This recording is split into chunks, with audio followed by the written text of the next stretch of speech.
vous avez décidé d'installer des capteurs de CO2 dans toutes les classes de Pau. Vous voyez bien, tout le monde cherche l'équilibre.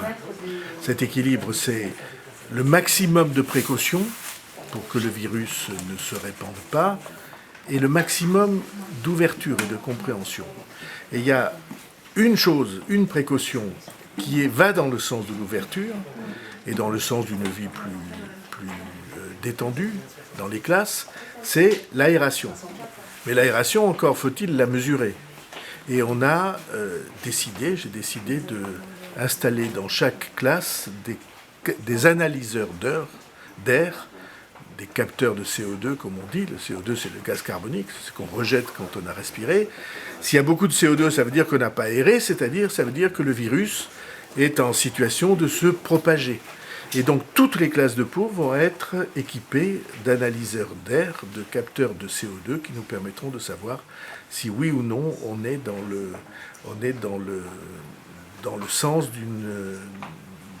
d'une aération hygiénique qui permet de lutter contre le virus. Ça représente quel investissement ? Ça représente plusieurs dizaines de milliers d'euros, 80 000 euros peut-être, quelque chose de cet ordre-là. Et il devrait être installé quand ? Le temps qu'on les achète, le temps qu'on vérifie qu'ils marchent, le temps qu'on les achète. Pour l'instant, on avait prévu un par école. Là, ça sera dans toutes les écoles, dans toutes les classes. Pau est menacé de perdre 5 classes cette année, mais les effectifs sont finalement à la hausse, selon vos calculs. Eh bien, comme vous le dites, ça arrive assez souvent. On me dit tous les ans qu'on va avoir moins d'élèves. Moi, je connais la dynamique et le dynamisme et l'attractivité de l'école à Pau et le fait qu'il y a tout le temps des familles qui s'installent. Et cette année, une fois de plus, alors que nationalement le nombre d'élèves décroît, on aura à Pau plus d'élèves inscrits que l'année dernière.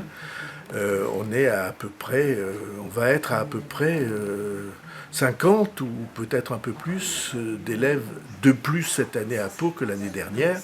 Quant aux classes, alors c'est une analyse qui doit être faite entre les services de la ville et l'inspection académique pour regarder où il y a le nombre suffisant d'enseignants, le nombre suffisant de classes, parce que, évidemment, c'est pas parce qu'il y a plus d'élèves dans la ville que toutes les écoles ont plus d'élèves, ou moins. C'est donc cette analyse fine, école par école, nous permettra d'avoir une décision, j'espère, équilibrée avec l'inspection académique.